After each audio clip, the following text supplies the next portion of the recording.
तो आज की हमारी रेसिपी होने वाली है बहुत ही खास। इस रेसिपी को देखकर आप समझ ही गए होंगे कि ये तो भटूरे हैं। तो इन भटूरों में हमने थोड़ा सा बदलाव किया है। इसमें हमने आलू डाला तो हुए ना ये आलू भटूरे। और ये भटूरे मैंने निशा मधुलिका.com पर देखकर बनाए हैं। निशा मधुलिका मैडम बहुत ही अच्छी तरीके से बताया है कि आलू भटूरे कैसे बनाए जाते हैं। और यकीन मानिए मैंने भी उन्हीं को देखकर आलू भटूरे बनाए और ये आलू भटूरे बहुत ही अमेजिंग बनकर रेडी हुए हैं।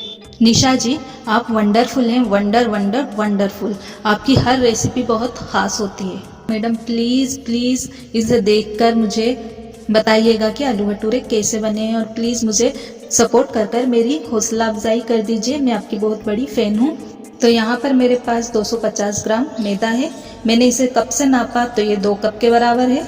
आधा कप सूजी या रवा इसमें डाल देंगे। थोड़ा सा इसमें मीठा सोडा डालेंगे।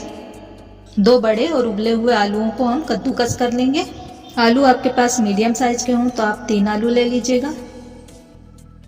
तो यहाँ पर मैंने आलूओं को कद्दूकस कर लिया है। अब इसमें हम नमक डालेंगे स्वाद के अनुसार। अच्छी तरह से मिक्स कर लेंगे और इसमें आधा कटोरी दही डाल देंगे। अब इसका हम आटा लगाएंगे। तो आटा हमें नॉर्मल आटे से हल्का सा टाइट बनाना है और पूरियों के आटे से हल्का सा पतला आटा लगाएंगे। थोड़ा थोड़ा सा पानी डालते जाएंगे और इसका आटा लगाएंगे। तो यहाँ पर आटा लग चुका है और देखिए इसमें हमारा थोड़ा सा पानी लगा है। आधी कटोरी से भी कम पानी इस्तेमाल हुआ है क्योंकि हमने इसमें आलू भी डाला था और दही भी डाला था। 2 टीस्पून तेल लेकर हम आटे को अच्छा चिकना गूंद लेंगे। आटा अच्छा चिकना गूंद कर तैयार हो चुका है। इसमें थोड़ा सा तेल लगाकर इसे हम आधा घंटे के लिए कवर कर रख देंगे। तो आटे को रखे हुए यहाँ पर आधा घंटा हो चुका है। दोनों हाथों को तेल से ग्रीस कर लेंगे और इसके हम छोटी छोटी सी लोइयाँ बना लेंगे।